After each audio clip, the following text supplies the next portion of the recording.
Well, this woman is the only person I know who writes more poetry about scientific things than I do. She leaves me in the stellar dust. Oh, man. Janet Kuypers.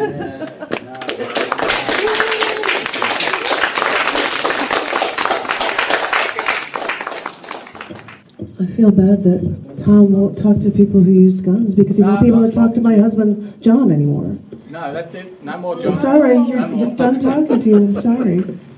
He loves you so much, but apparently you could shoot a gun, so. I don't do it in anger. Oh, that's nice. Cool killer. Cool.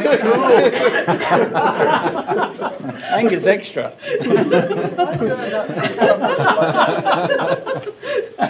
He does it very carefully and methodically, Tom.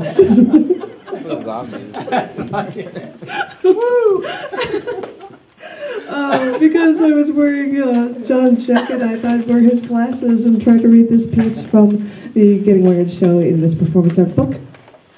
Chapter 48, Volume 1, with a cool shot from above of Chicago. That's what it was. And by the way, I feel bad that you weren't here when I read my my Texas Independence poem. I came in right. Yeah. Was it okay? Was it okay? I mean, I'm not a local, but I tried. Well, were you able to stir us to go down to the border and tear up the detention camp in honor of Independence? Okay, let's go. Let's go. Come and say it. It worked. This piece is called Fireflies.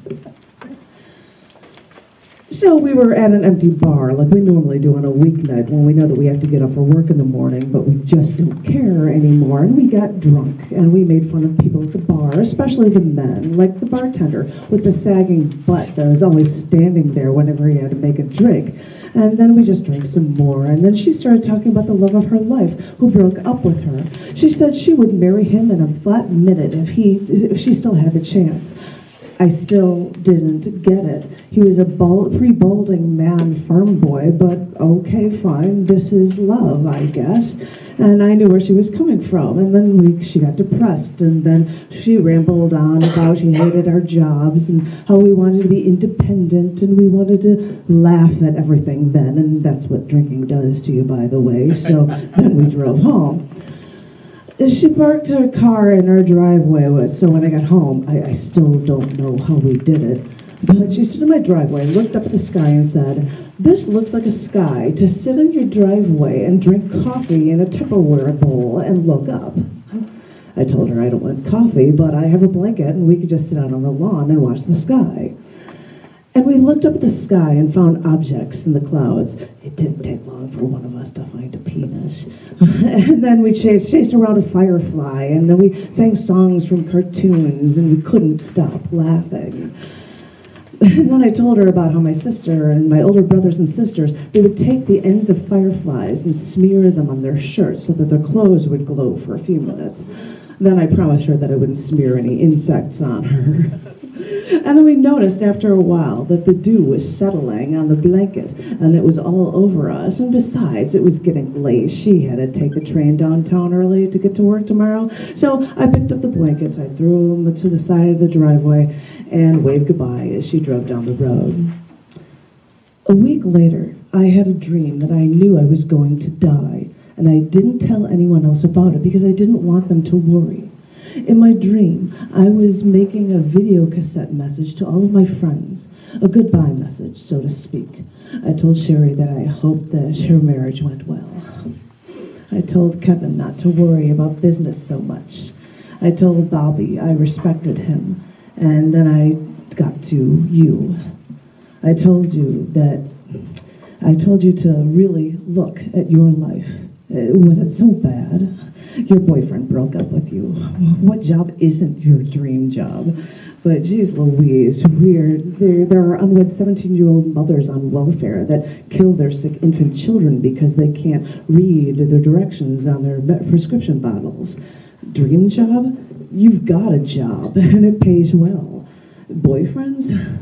Oh boy, you're talented and you're attractive, and you don't have to be alone. We've got roofs over our heads. We've got food on the table. We've got clothes on our backs. And we have friends. We have a reason to celebrate, not worry. Well, in my dream, I was dying, so I wasn't going to have those things. But I'm not dreaming. I'm not dying. I'm not dead. I have all of these things. We have all of these things. And we have the Fireflies.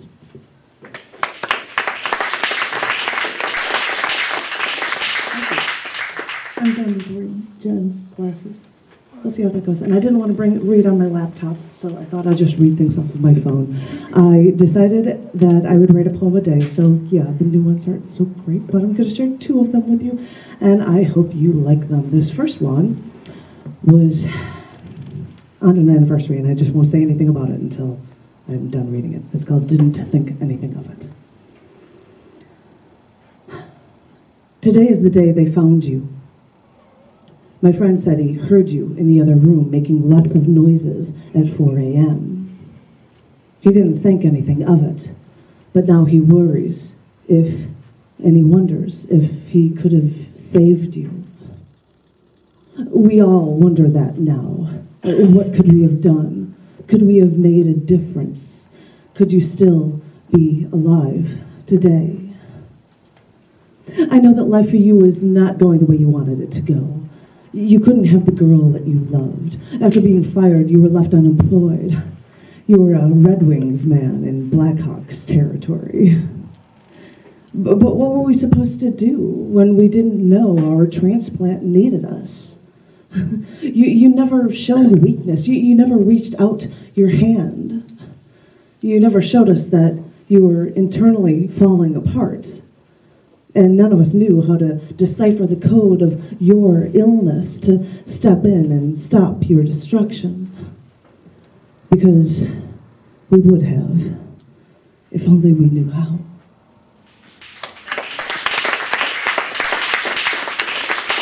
Thank you. I didn't want to say anything about that because I wrote it vaguely so that it sounds like it could be about someone who committed suicide or somebody. I wrote that on the anniversary of a man that I had dated who had died, and he had a heart attack. He was 29 years old. Anyway, but so I left it open-ended so it could take with all. And I wrote this one on Martin Luther King Jr. Day. I wasn't planning on writing anything like this, and I came up with this, and I hope you like it. It's called Our Color, Our Gender, Our Creed.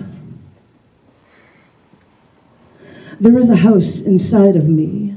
It is a house with a rich heritage, brimming with the knowledge of how our souls have flourished and how it can all be so quickly taken away. There is a house inside of me that has had to shut down to hide everything away because those who didn't look like me decided that I was nothing and treated me accordingly. There is a house inside of me. Its pulse has an infectious rhythm that we've had to stifle to hide from your generic white bread world. We only let it out when we're alone to save us from your madness. There is a house inside of me. I've hidden it away. I've sealed it up and placed it deep within, brimming with my history and my future. And I don't let it out when people can't even think of me as human.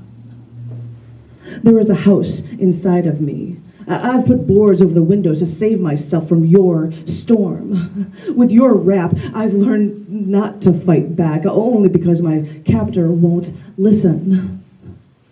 There is a house inside of me, and this house will stand strong even after you have raped me, beaten me, tortured me, tried to kill me, treated me as nothing.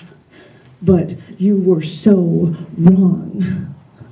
There is a house inside of me, and what you don't realize is that this house will outlast yours. Trust me, if your house was built on distrust and such blatant disrespect, your house is bound to collapse.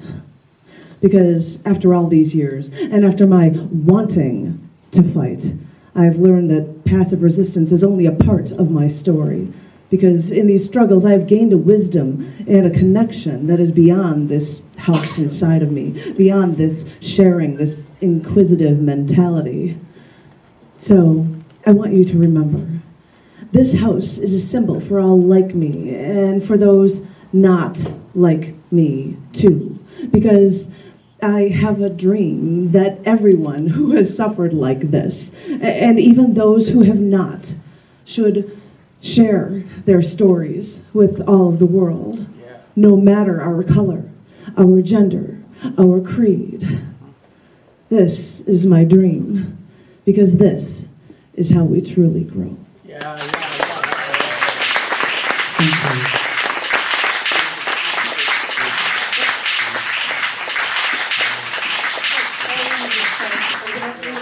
Because I put it on my Instagram pages, and I put it on my Twitter pages, and I put it on my Facebook pages, that I'm going to be on the radio. I've got to leave early to get on the internet radio, and if you look at the links, there's a link that you can check it out on the internet, and you can listen to it on the spot. You can even call in if you wanted to ask me any crazy questions and be on the air.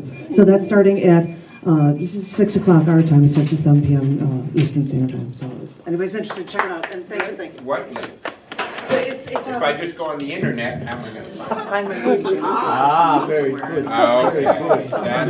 That's Just gotta know my name. That's good. Wow, we're all in the media lately. This is great. Yeah, watch out.